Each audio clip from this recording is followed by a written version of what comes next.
Folks, my name is Joel Brashear, and I am, among a few other things, an Appalachian storyteller.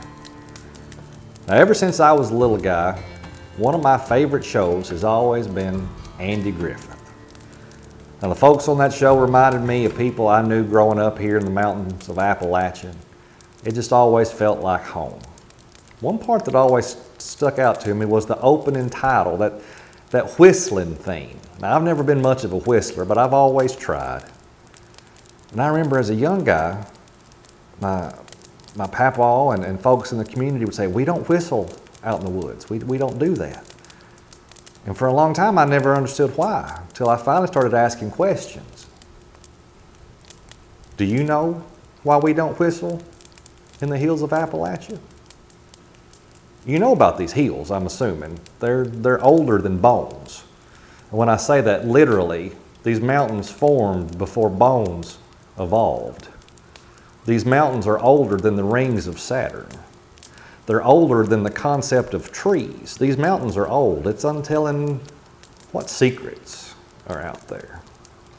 I had an old storyteller friend tell me one time that it's something about the resonance of the whistling that calls to the folks in the afterlife.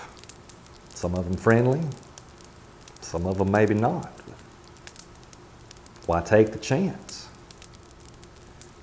I heard a tale one time that whistling in the woods invites mimicry.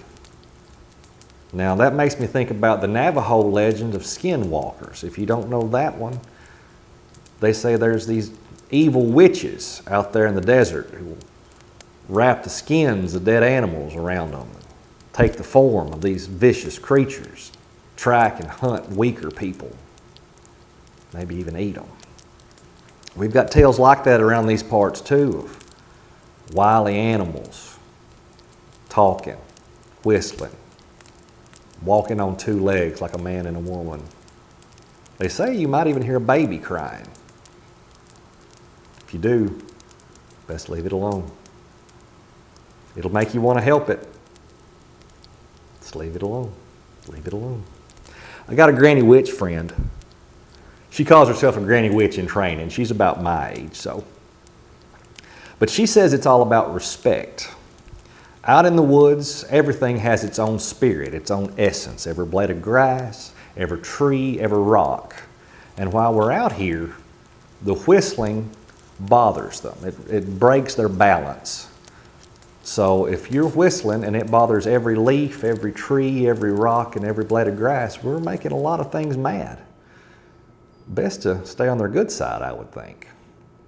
Now, I've got some friends who are also very pragmatic, don't believe in the spooks and the spectral and all that stuff. But even they say it's not a good idea to whistle out in the woods. I mean, we all heard tales of fellas not being up to the best of intentions out here in the hills and hollers of Appalachia and East Kentucky. And if you're whistling, all you're doing is giving away your location, right? Best keep that a secret, at least in my opinion.